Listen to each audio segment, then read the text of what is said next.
Ladies and gentlemen, this is Jack Benny, and I want to take a moment to ask you not to do something. For by not doing it, you can help our boys in the armed services.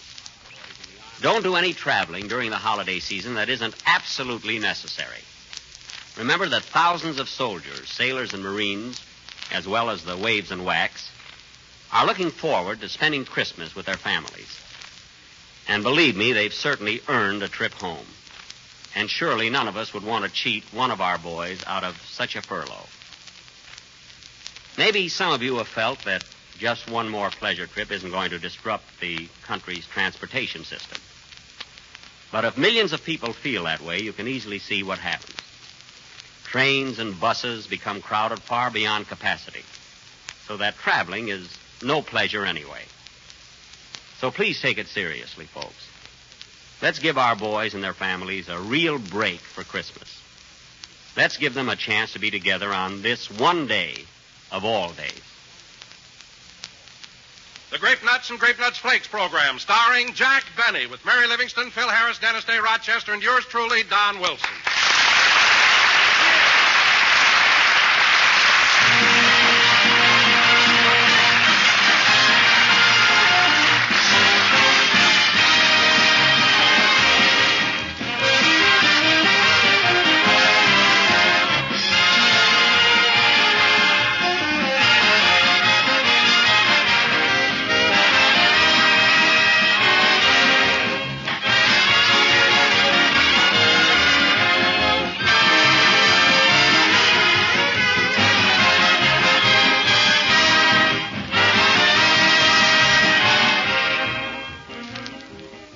Something old, something new. That's the story of Grape Nuts for you. Yes, way back in the days when Wait Till the Sun Shines, Nellie, was the song of the day, the talk of the day was the sensational new breakfast cereal, Grape Nuts. Well, Grape Nuts is still the leading American favorite, and one taste of that distinctive malty-rich flavor tells you why. But today you can enjoy that one delicious flavor in two delicious forms. Grape Nuts, crisp, crunchy kernels. Grape Nuts Flakes, tempting, toasty brown flakes. And both Grape Nuts and Grape Nuts Flakes bring you essential whole grain nourishment, which make them a basic 7 food, one type of food Uncle Sam is asking us to eat more of. For better breakfasts and hence for a better start on the morning's work, better be sure to include Grape Nuts or Grape Nuts Flakes every day.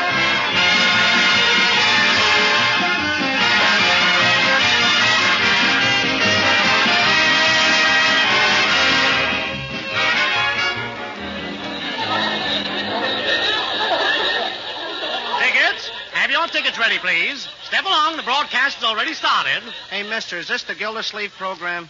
No. Tickets, please. Is it the Fitch bandwagon? No. No, keep moving, folks. Keep moving. Those we love? No. Tickets, please. Have your tickets ready. John's other wife? No. Is it Inner Sanctum? No, but you're getting warm. Tickets, please. Hey, look, buddy, what show is this? This is the Jack Benny program. Oh, the Jack Benny program. Yeah. Who's on it?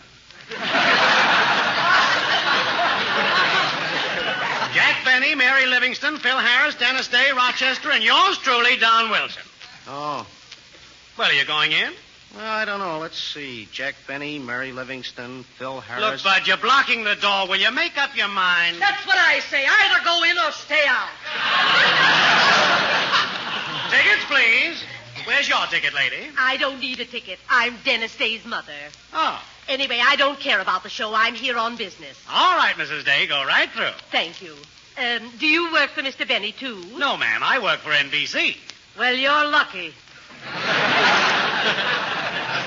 You'll find a seat right down front, Mrs. Day. Dennis has been on his show 5 years, and Mr. Benny hasn't given him a raise since he started. Yeah, I don't know anything about that, Mrs. He Day. pays Dennis $35, and because his song only runs 2 minutes, he tells him he's making $17.50 a minute, which, according to Mr. Benny, amounts to $186,000 a week. Mrs. Day, you're holding up the line. Why, he's so cheap, he sharpens his pencil in front of his fireplace so the wood won't go to waste.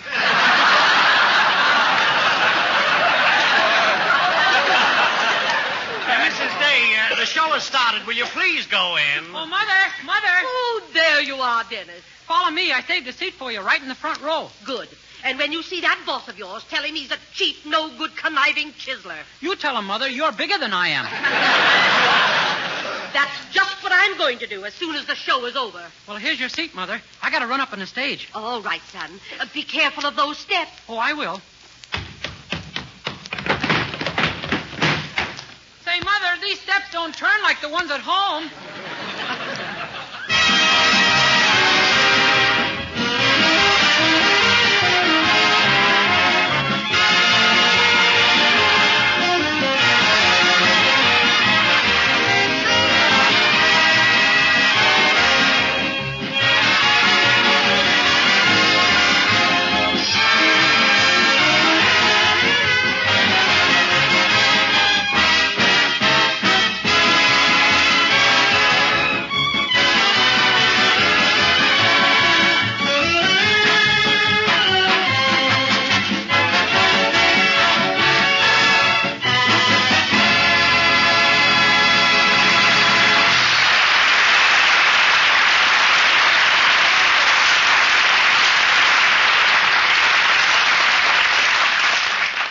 Was Hindustan, played by the orchestra. Ladies and gentlemen, in the past 3 weeks, 2 of the most important conferences in world history have been held. One in Cairo and one in Tehran. So tonight we bring you a man who has recently been to both places. Not Roosevelt, not Churchill, not Stalin, not Chiang Kai-shek. I won't mean a thing after those names. But here he is in person, the one and lonely Jack Benny.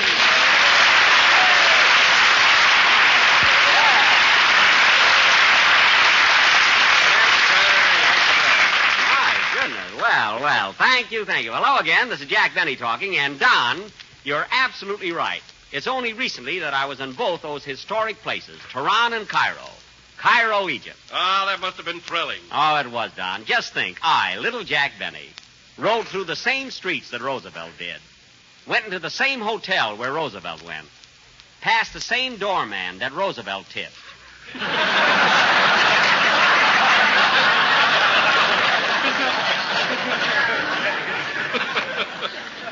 Gosh, it doesn't seem possible. No, it doesn't, Jack. It really doesn't. And, Don, I want to tell you something. If you ever happen to be in Cairo, you must stop at that world-famous Shepherd's Hotel.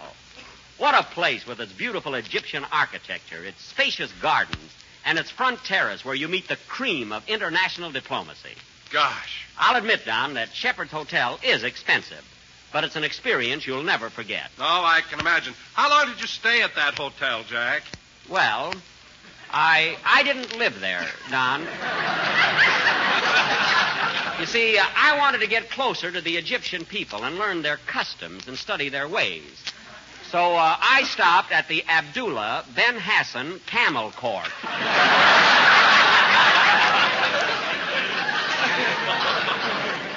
It's in the heart of the desert. Oh, that must have been fun and interesting, too, sleeping right out on the desert. Oh, it was, Don. But sometimes you wake up in the middle of the night and you see the strangest things. I remember one night I woke up and I thought I saw Fred Allen's face. Fred Allen's face? Yes, but the next morning I found out it was the Sphinx. Some tourist put a derby on it.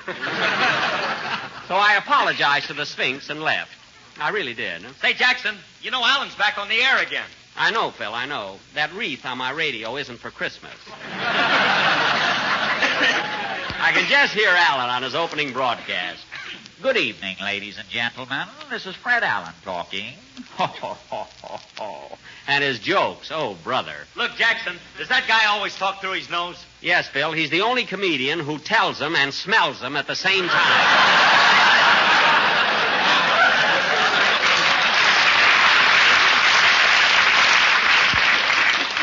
Anyway, let's not discuss that zombie, you know? Well, Jack, I know you're not particularly chummy with Fred Allen, but in my opinion, he's not only a natural wit, but one of the finest comedians in radio. Thank you, Don. And now, ladies and... What? What was that, Don? What did you just say? I said, in my opinion, Allen's not only a natural wit, but one of the funniest comedians in radio. Don, there's an old Chinese proverb that says... When big fat announcer open big fat mouth, Soon find salary, not big fat.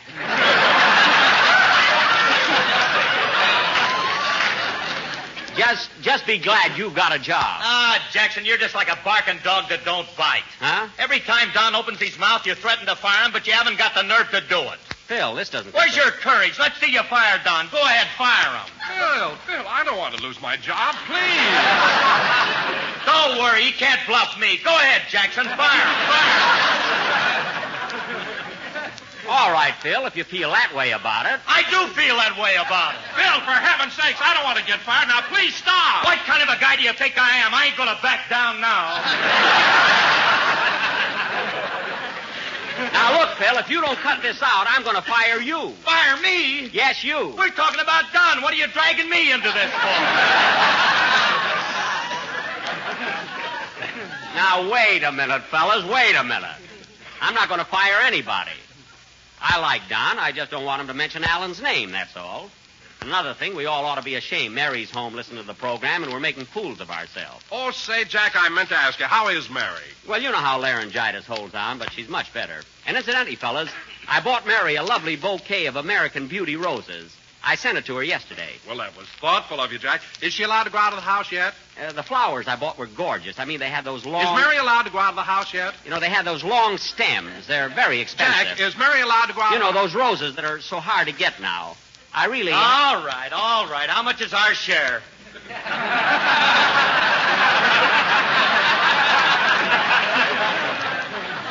Huh? I said, give me the bad news. How much is our share? What do we owe you? Oh. Well, I certainly wasn't expecting you fellas to chip in, even though I did tell Mary the flowers came from all of us. And of course, if you insist, it's $1.65 apiece. But it's such a small amount, why bother? Well, here's my share. Thanks. Here's mine. Thanks. Well, Dennis? Just take it out of my $186,000. Dennis, your salary has nothing to do with it. This happens to be a cash deal. Okay, here's $1.65. Thanks. And now, ladies and gentlemen... All right, fellas, stop staring at me. Gee, everybody's got a cold now. I bet I'll be next. Oh, you're always imagining you're sick. You're a regular kleptomaniac. That's hypochondriac. Kleptomaniac. Well, I got the last syllable right anyway. Yeah, you got the last syllable, yeah. I wonder what's taking Rochester so long. Hello? Hello, Rochester. What happened to you? Oh, hello, boss. I got a call over at Miss Livingston's house. A cold, eh? Yeah, can't you tell by my voice? Yes, you do sound a little hoarse. What are you taking for it, Rochester? Oh, the usual thing. Well, well, how do you feel? Fine, I can hardly walk.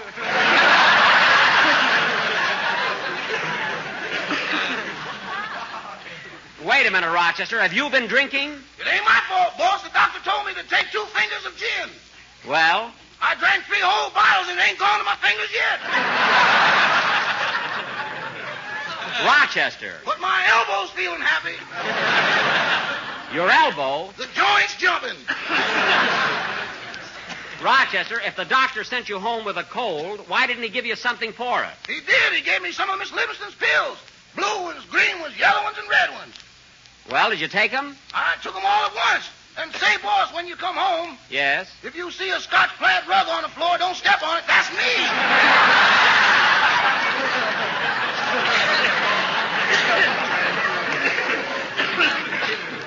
Well, that's the silliest thing I ever heard. Now, Rochester, the best thing you can do is go to bed and stay there. That's the only thing that will cure a cold. Okay, goodbye. Goodbye. Oh, say, boss, Now what? there's a notice here from the steamship company that your crate will arrive in about 2 weeks. My crate?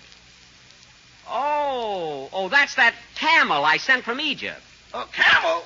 Yes, Is that one of them things with a yo-yo spine? that's it. But, boss, what do you want with a camel?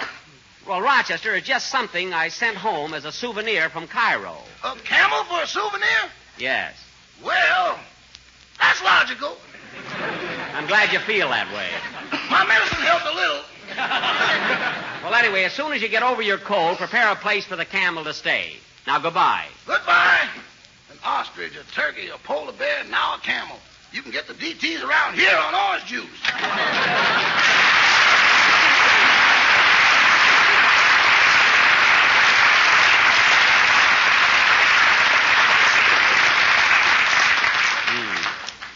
Rochester's got a cold. My camel's coming in. Oh, well.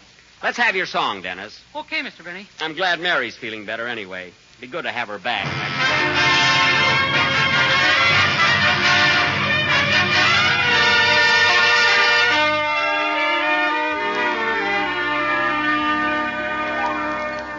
How sweet you are, how sweet you are, how dear your tenderly smiling face. True days are bitter and gray and grim. Through nights when even the stars are dim, how sweet to know my heart can glow from just the warmth of our first embrace.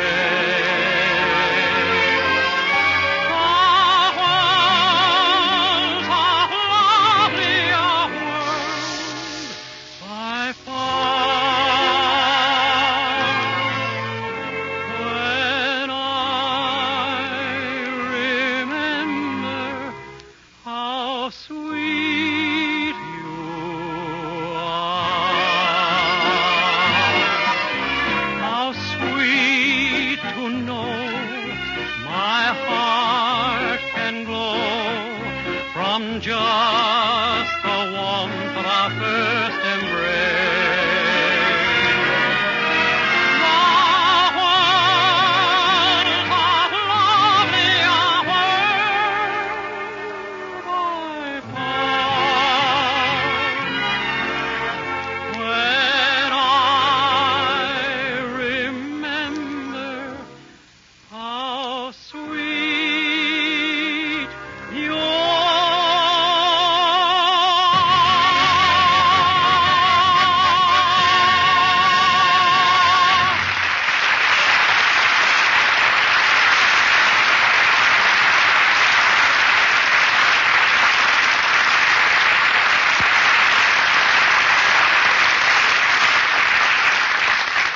That was How Sweet You Are, sung by Dennis Day. And very good, Dennis. That song was beautiful, and you were an excellent voice. Thanks, Mr. Benny. I really mean it. Every week you sing better and better. Then why don't you give him a ring?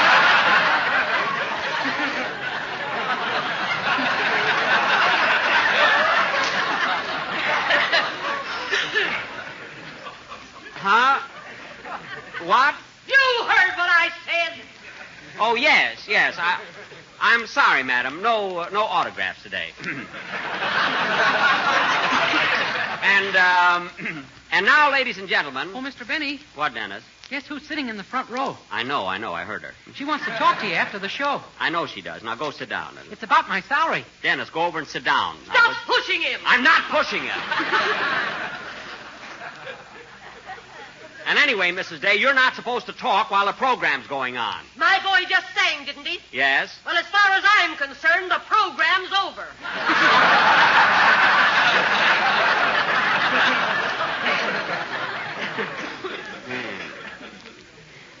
Of all the nerve.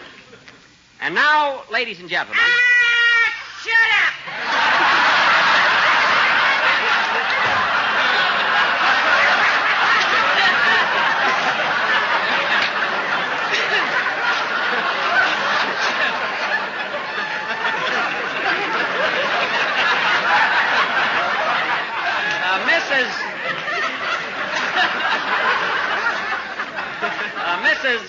Mrs. Day, please. Now, I'm trying to make these people laugh. Then why don't you tell them what you're paying Dennis?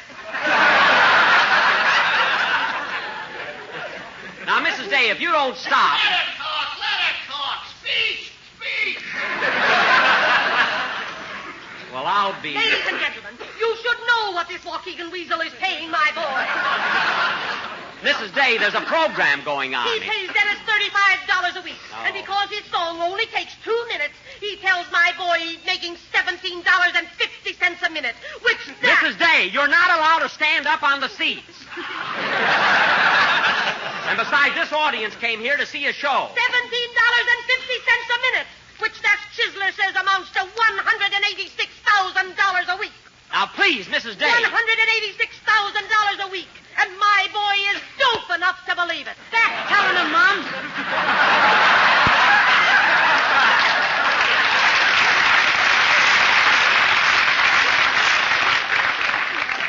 Now, Dennis, you stay out of this.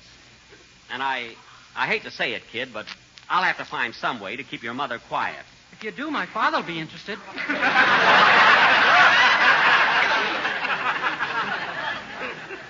I wouldn't be a bit surprised. My father wears earmuffs even in the summer. You're telling me. Dennis, that'll be enough out of you. Now, look, Mrs. Day, this has gone far enough.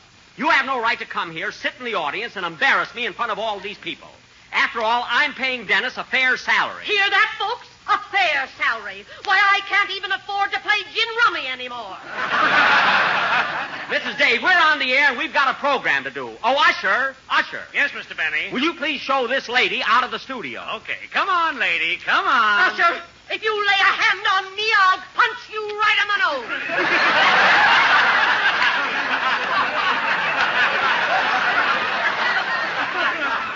What? You hit a man in uniform?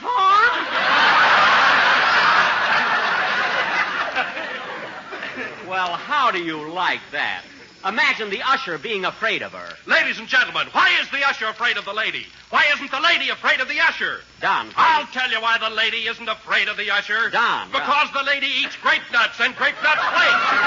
Don, this is no time. Yes, ladies and gentlemen, because grape nuts and grape nuts flakes bring you whole Don, grain boy. nourishment in our basic 7 food. Don, the kind of food Uncle Sam wants you to eat more of. Don, this is no And time. remember, folks, you Oh, get kiddo. one delicious flavor in 2 distinctive forms. Oh, kiddo. Grape nuts, crisp, crunchy kernels, and Donzy. grape nut flakes. Toasty, brown, and sweet as a nut. Donzy. I thank you.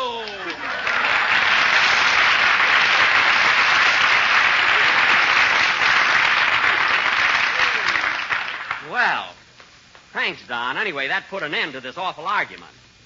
Now, where were we? So mixed up, I don't know where I'm at. I don't know why everybody thinks I'm taking advantage of Dennis. Now, Don, we've been together a long time. You know I wouldn't hurt the kid. Oh, of course not, Jack. In fact, I look after him. I watch out for him. And why shouldn't I? After all, I'm old enough to be his father. You're old enough to be my father. Now, look here. And she's no chicken.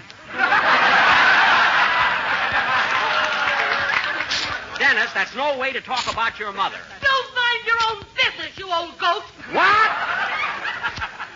Huh? If I had my Now, way... wait a minute, Mrs. Day. If you insist on interrupting my show, don't keep yelling from the audience. Come on up on the stage. All right, I will. I knew that would happen. You pushed me. How could I push you? I'm up here on the stage. I wouldn't trust you as far as I'm going to throw you. That's telling her, Mom. Now, look, Mrs. Day, you came here looking for trouble, and if that's what you want, you're going to get it. That's telling her, Mr. Benny. All I came here for was to get my son a raise. That's telling her, Mom. Your son will get a raise when I think he deserves it, and not a week sooner. That's telling her, Mr. Benny. I don't know why all these things happen to me. That's telling her, Mr. Benny. I hire people. I sign them to legitimate 20-year contracts. Ah, shut up. And all I have is trouble, trouble, trouble. If I hear one more word about money or raises or salary from anybody, I'm going to talk to my son and find out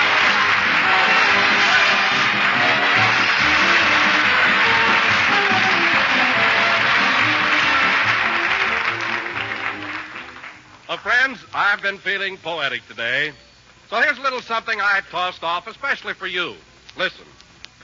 A guy named Ray got up one day and he was late for work. So in his rush, he cried, "Tush, tush, my breakfast I will shirk."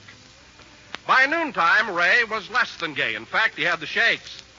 So now he eats those breakfast treats, grape nuts or grape nuts flakes. Well, folks better take a tip from Ray. Don't try to do a man-sized job on a bird-sized breakfast. It can't be done. Dietitians tell us morning's the important time to stoke up, the time when we need at least 1/4 of our daily nourishment. And they also tell us that we should eat a cereal with whole grain food values. So start the day right. Start it with malty-rich grape nuts or crisp, toasty brown grape nuts flakes. Both are basic 7 foods that provide all sorts of energy-giving whole grain nourishment. And you couldn't ask for a sweller tasting treat. Yes, eat a good breakfast, do a better job. And help yourself to plenty of grape nuts and grape nuts flakes. All right, folks, the program's over. This way out, this way out. Hey, buddy, you glad you went in? Yeah, pretty good show. I thought you'd like it. Say, is Jack Benny really as cheap as he makes out on the radio? Cheap? Come here, Bud. Let me tell you something. That guy Benny lost his wallet here with $100 in it. Yeah? I found it a week later, returned it to him, and he charged me interest. No kidding. All right, folks, this way out, this way. Ladies, here's a prize. Grape Nuts Wheat Meal now comes in a great big new economy size. It saves you time, it saves you dough to buy the economy size, you know. That's right. Your grocer is now featuring the big new economy size package of Grape Nuts Wheat Meal. The rich, hot brown cereal with grand roasted wheat flavor, real whole wheat nourishment. Get hot Grape Nuts Wheat Meal in the new 30-ounce economy package. This program came to you from Hollywood. This is the National Broadcasting Company.